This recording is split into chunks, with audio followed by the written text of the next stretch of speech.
Hello, and welcome to the Bitcoin Unlimited podcast. I'm John Moriarty, and today I'm joined by Andrew Clifford, president at Bitcoin Unlimited. Andrew, thanks for joining me.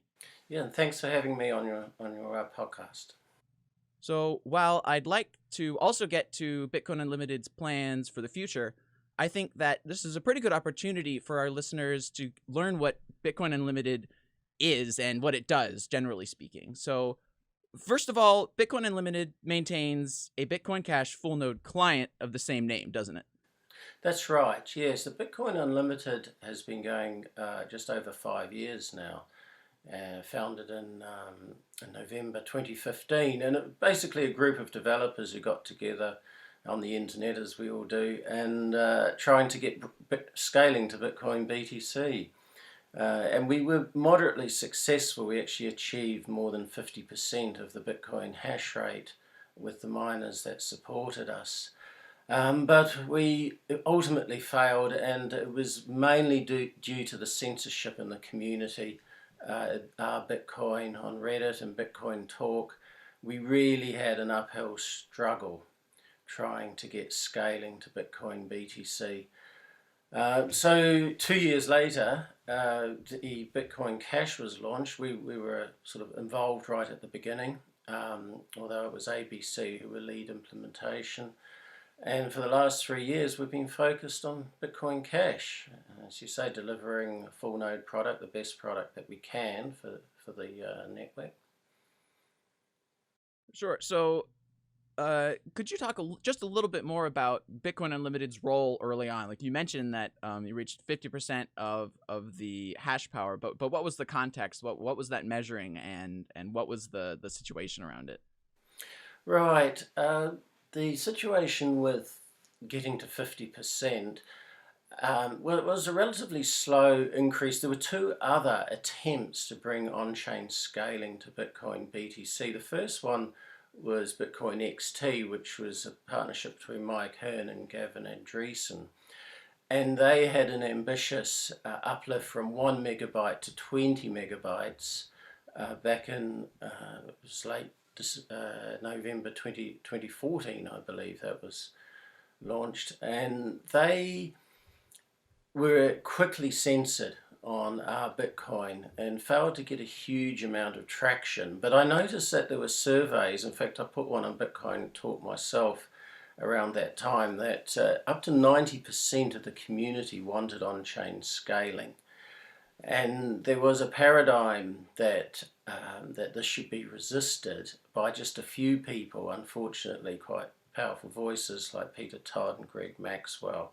And they seemed like a set of dynamos, just persuaded everyone else around them to follow their lead. And I think part of this was the founding of Blockstream, where they could see that with the second layer they could take fees themselves off from the miners, basically, and that became a profit motive for them, and so there became an entrenched aspect to keeping the 1 megabyte limit. And we could see, obviously, the very title of Satoshi's paper is a peer-to-peer cash system, and it's not a store of value system. And although Bitcoin is doing extremely well and the price is back up to 18,000, people are looking at it very much as a digital gold, which I think can work temporarily, and I'm jumping ahead now. But in the future, we'll find that the world economy will demand both store of value, integrated payments, smart contracts, notarization, all the functionality that blockchains can provide. And the one coin that does the bulk of this the best for the cheapest value will ultimately prevail. So we could see this right back in 2014. And after XT launched and failed to get traction, we decided that we would try to do the same ourselves. And one thing we heard from the miners, and we made 2 visits to China and met with the main miners because they had well over 50% of the hash rate amongst them. And the message we were getting was that they wanted the problem solved permanently. And we came up with the emergent consensus solution, which will still work, and people can look at documents that were written. I wrote a document about this myself at the time. Peter Risen did a substantial amount of work on the theory as well, that we don't need a block limit at all in any cryptocurrency. Miners can slowly creep up the block limit, and if it's too much for the network, their block gets rejected.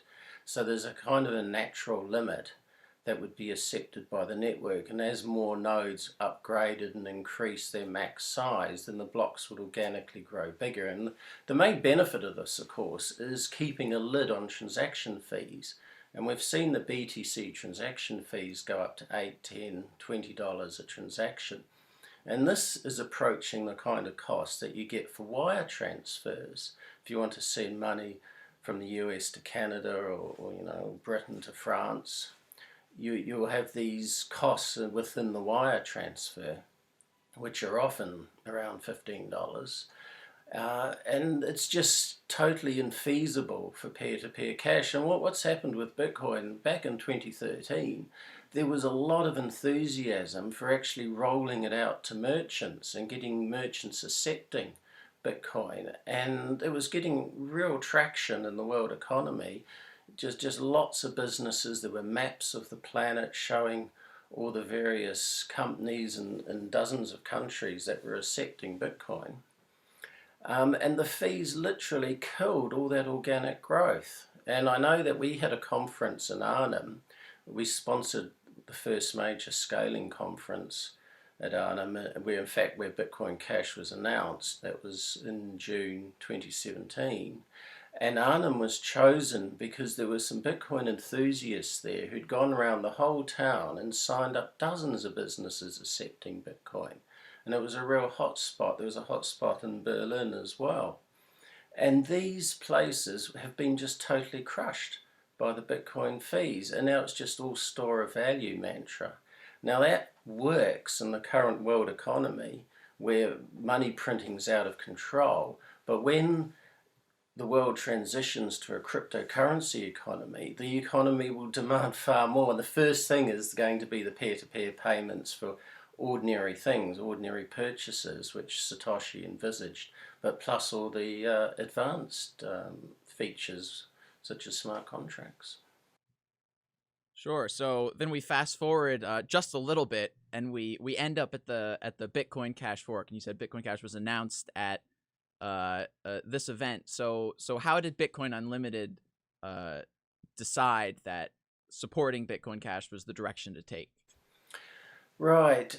We were focused on bringing scaling to Bitcoin BTC, and we did have the technical issue which brought down quite a few nodes when it was attacked.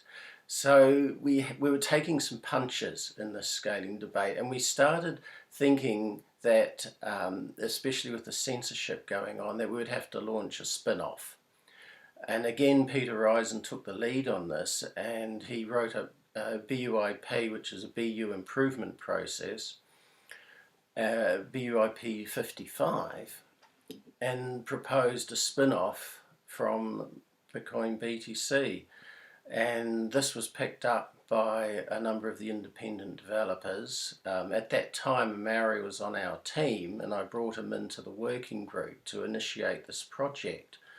But being a very headstrong guy, he left our working group and decided to actually initiate this project himself. And that was a little bit of a surprise that he was going to do that. But we felt that we had no real choice but to go along with his plans and let him be the lead implementation to launch a large block fork, because we would lose all credibility if we launched two forks at once. If we let a Maori launch one and we launched our own, it would make the big block community look ridiculous right at the very start. So we had no choice really but to go with him and basically do everything we could right from the get-go to make Bitcoin Cash a success. So that was a sort of pragmatism behind the decision to follow his lead instead of creating a second fork. There was an option of going with BTC1, but of course that involved dissecting SegWit, which had all its own problems for scaling, the complexity, the extra complexity. So that was really it, a pragmatic decision to follow ABC with the launch of Bitcoin Cash in order that we would just have one large block scaling Bitcoin. Sure, and I'm sure that these decisions, especially in the moment, are not easy decisions to make. And I think that's probably something worth keeping in mind to anyone following along, is that these things happen fast, don't they? And it requires decisive action in the moment. They do happen fast, and the situation is that it's because of the decentralized nature of cryptocurrency. Not everyone is aware of everything that's going on, and the number of meetings that are called to try and coordinate things is like herding cats. As soon as people are out of the room, they start doing their own thing again. And of course, we can move forward a year and a half later to the Bitcoin SV split. So there was a falling out between Murray and Craig Wright, and I mean, to be perfectly honest, we felt that that sticking with BCH was the correct decision, and we certainly don't regret that. But what it did is it just ripped the guts out of the large block scaling community, split it. Lots of people left BCH, and I think that particular event was the one that has really caused the depress in price ever since, and since was it November 2018 when that split happened. Sure, and you mentioned BUIP 55 being the one that arguably started this idea of actually forking off potentially with minority hash rate. Could you tell us a little bit more about this decision-making process, this BUIP function? Yeah, so what we did when we founded Bitcoin Unlimited was put in place articles to guide the organization, and that was to bring a kind of democratic process to protocol governance. And the idea is that Bitcoin Unlimited has a membership which is effectively a microcosm of the community.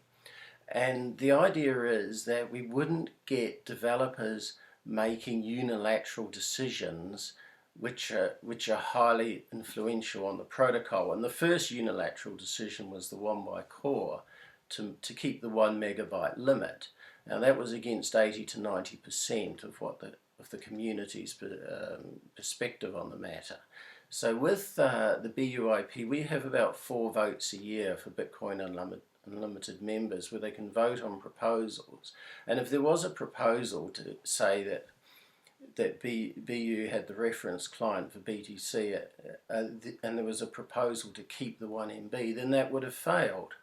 And therefore the coin would have progressed the way the majority of the community wanted. And we saw the exact same problem again, which has caused yet another split, which is the IFP. So we actually had a BUIP to say, does the membership support IFP or not? And of course the membership rejected that. So again, if BU was the reference client for BCH from the start, then we wouldn't have had the latest split, because we would never have tried to put in the IFP.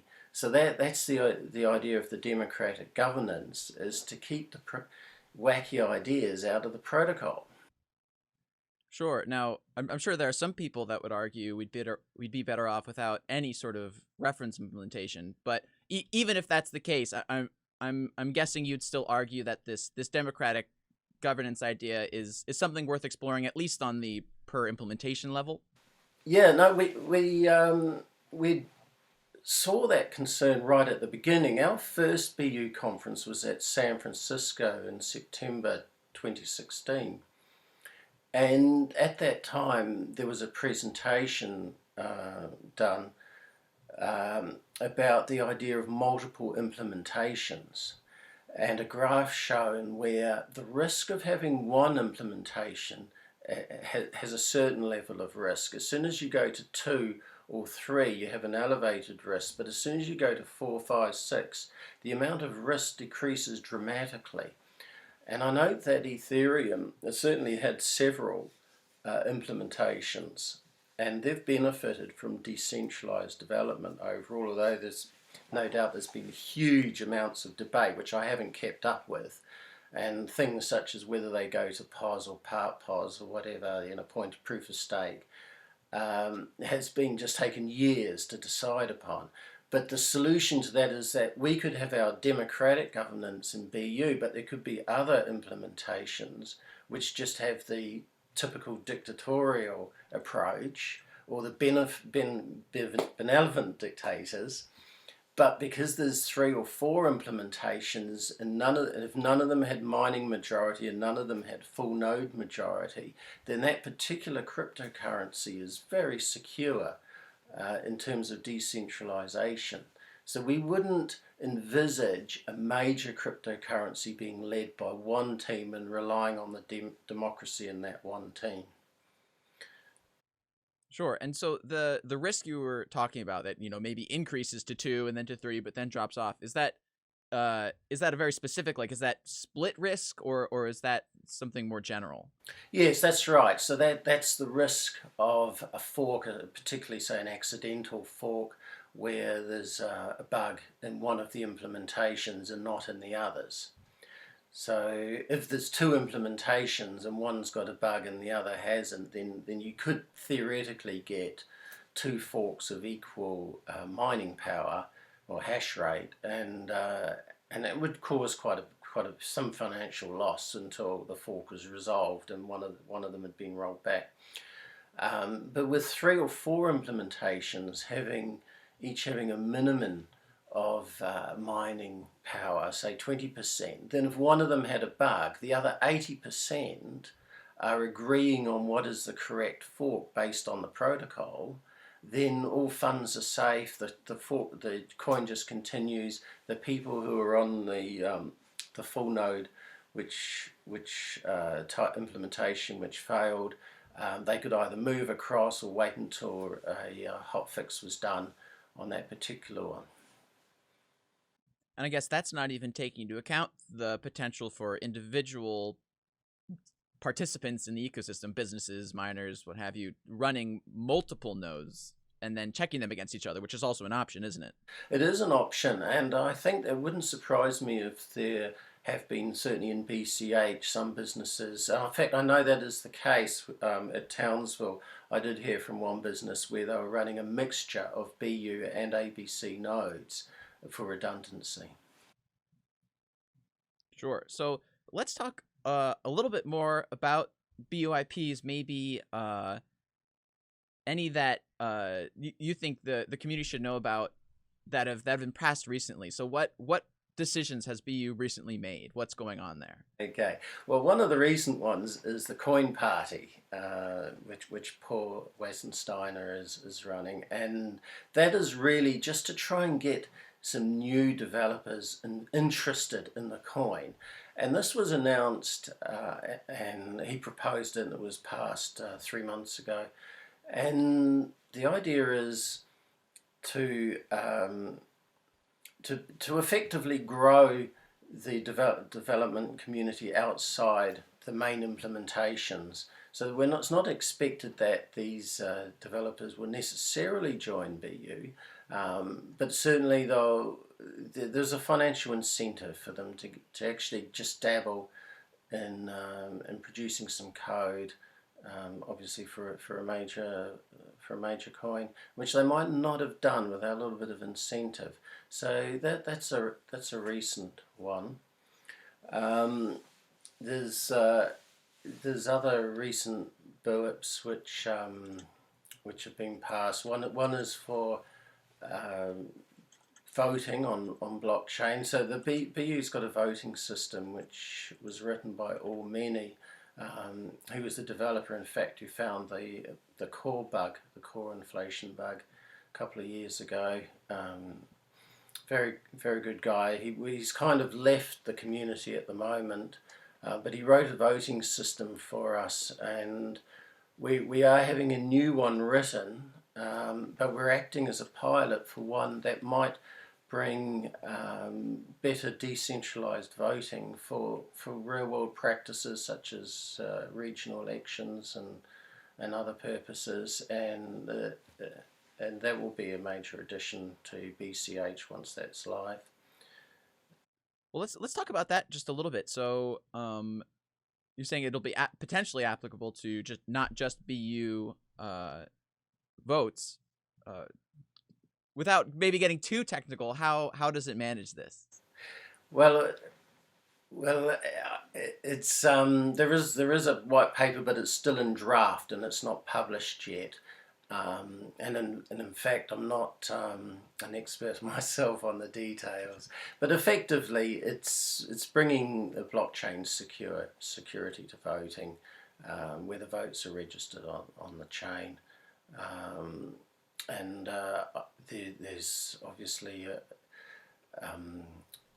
a limited identity verification, just where people have can evidence holding a private key. Effectively, in terms of spending coins, it's the same principle, but this would be to evidence that it's one person making the vote, that there aren't duplicate votes. That could be extended further for government purposes, but that's really outside the scope at the moment. Sure, and I mean, when it comes to cryptocurrency, all these cryptographic functions are just available to you by default, and I think it's worth pointing out to our listeners that these functions aren't even necessarily unique to cryptocurrency, but if you have a cryptocurrency established, you have everyone already set up with their own private key, don't you? You do indeed, yes, and that is really quite a powerful way to bring security to people's interaction on the internet. There are many different functions, not just wallets, but interactions with other groups or government departments and things could be done cryptographically proven to link one person to the activity, reducing internet fraud and phishing and all the rest of it. Sure. And so going back to the Coin Party hackathon, so that it's probably a good way for us to transition a little bit into what BU's goals are generally, because people who are familiar with BU being a full node implementation might not have by default expected you guys to run a hackathon, but that apparently is one of your goals, to bring more developers to the ecosystem. So could you tell us just generally, and maybe this isn't something that's set in stone, but what currently is the direction Bitcoin Unlimited is trying to take as a participant in the Bitcoin Cash ecosystem? Right. What we've found over the last couple of years is that we're really focusing more onto a research and development role. And one particular area, for example, is our partnership with the University of Massachusetts. And they've been doing pretty much nearly all the work on graphene. And graphene uses IBLT, invertible bloom lookup tables, which is pretty much theoretically the fastest way you can transmit blocks for building a blockchain. And this actually goes to one reason as to why the idea of locking down the protocol is so flawed. The Bitcoin white paper was produced at the end of 2008 and the chain launched in January 2009. But the mathematics for IBLT was only published in 2011. And with IBLT, you can theoretically transfer blocks that are many gigabytes for just a few kilobytes of data if necessary. It just depends how synchronized the mempools are between nodes. And we've actually had this deployed in the BCH network for a couple of years now. We had version 1, version 2 beefed up the security on it, put salting in the actual the messaging. You might have to cut that, John.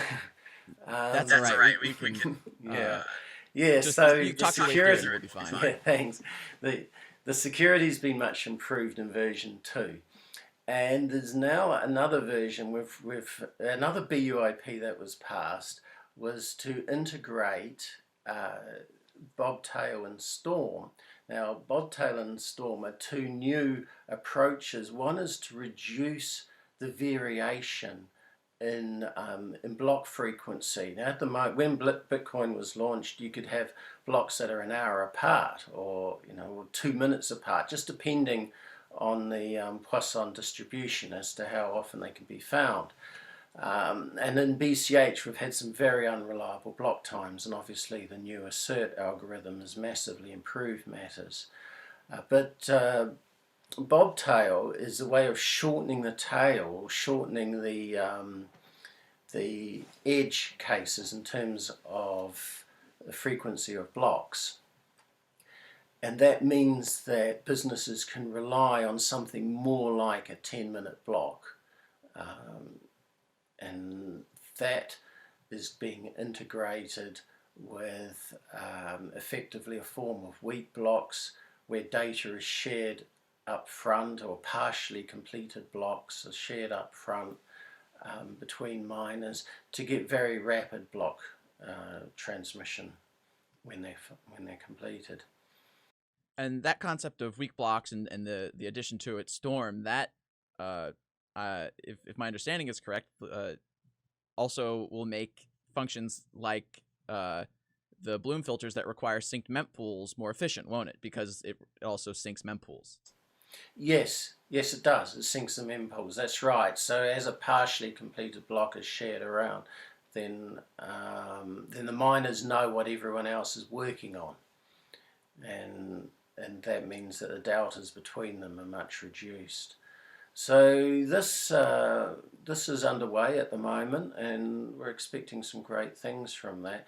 There's another issue I might just mention, is that Bitcoin Unlimited, we've spent hundreds of thousands of dollars on software improvements which are applicable to Bitcoin Cash. A lot of it we've deployed, and some of it we haven't been able to deploy, such as op group or colored coins. But I would say that ABC, as far as I'm aware, in the whole time that Bitcoin Cash has been running, they've never used a single patch of our software in all that time. So if those hundreds of thousands had been deployed, or the functionality that was produced had been deployed on the network, I think the price would be higher than it is today. Well, it's hard to say. It's that that seems like a reasonable. Maybe we shouldn't even call it an assumption, but when valuable work is done, you hope that it's made use of. So with any luck going forward, all the work that BU does will be made use of. Yes, so that goes back into the research and development. Another area which we will be looking at more, particularly next year, is the idea of a hardware storage form for UTXOs. They're called cache drive, which is another idea of Peter Risen's, which promises immense speed up in the handling of UTXOs. And then this is a bit of a problem that's going to grow for coins such as Bitcoin. With the UTXO set is expanding all the time, and it will become more difficult to manage than perhaps even larger blocks. So the project Cache Drive that we'll be putting quite a bit of money into will be a huge benefit for BCH in the time to come. So maybe a good point to leave off on, which is sort of introduced by your bringing up these new features that Bitcoin Unlimited has been working on. So like Storm and Bobtail, these are things that would, and feel free to correct me if I'm wrong, would need to be implemented by the majority of the network to be most effective. And of course, that requires convincing people that it's a good idea, that these features are worth implementing. Do you personally, or does BU have a stance on governance outside of BU and how that should happen? Yes, I just want to take the opportunity to give a shout out to Free Trader and the team behind them for doing what they did to roll out BCHN and get all the miners and the exchanges used. They did a superb job. They really are good guys who have just rescued this coin. There's no doubt about it. So we're looking forward now to just liaising with BCHN and the other teams like Bitcoin Verde to talk through some of these other proposals, the functionality that we've written that's not yet deployed, and future functionality, and just agree in a collegiate manner which ones we could go forward with potentially and use to improve Bitcoin Cash. And I think we're going to get a lot more done between the teams that are now supporting the coin. I've also with Bitcoin Verde, we've sponsored them writing the Bitcoin Cash protocol. We've devoted $80,000 to that particular project to fully documenting the Bitcoin Cash protocol. So that seems to be, in terms of money spent, that's getting close to halfway. But that will be a real boon for the coin. So we're building these partnerships with other teams, and we look forward to working with BCHN as well. Well, that's great to hear. It does seem like there is at least the potential now for more effective communication, collaboration, and all the sorts of things that we'll want to see to make sure that everyone can sort of help lift each other up and lift Bitcoin Cash up, as opposed to having to resort to a more adversarial type of decision making. Yeah. I really think we're beyond that now. We're beyond the adversarial decision making, and I hope that we have a few years of that. Because people will arrive on the scene, and new people will come in, and they'll get influence, and we may well get problems in the future. But at least next year and the year after, I think we should get a lot done before that kind of problem happens again. And the future for the coin is great. I was looking at the top 10 coins just today, and if you look at them in terms of BTC with its scaling issues and high fees, Ethereum's got high fees. They've got problems with all this, with their actual model of making every node have to do so much computation. So a couple of them are quite specialized, like the Chainlink. LTC, I'm disappointed with what the state that's in. They've got one guy who just seems to be labouring by himself for months and months trying to get Mimblewimble to work for privacy in Litecoin, and there just seems to be no other developers really getting stuck in to give him a hand. So that coin is just ticking along on its previous history. And then you come to BCH. BCH is really the top coin in the list in terms of potential, in my view. I'd also like to just mention Andrew Stone, who was the motivating force behind founding Bitcoin Unlimited, and Peter Schipper and Andreas Lusani, who have been there since the beginning, and the other guys on the team who have really kept the organisation at the forefront of blockchain development. Sure, yeah, that's very exciting. So, well, I think that's a good place to wrap it up. It's been a pleasure speaking with you about Bitcoin Unlimited and Bitcoin Cash in general. Thanks very much for joining me. Oh, thank you very much, John. It's great talking to you today. Bye for now. And thank you to our listeners and viewers for tuning in. Make sure to subscribe to our YouTube channel and hit the bell icon so that you're notified about new videos from Bitcoin Unlimited.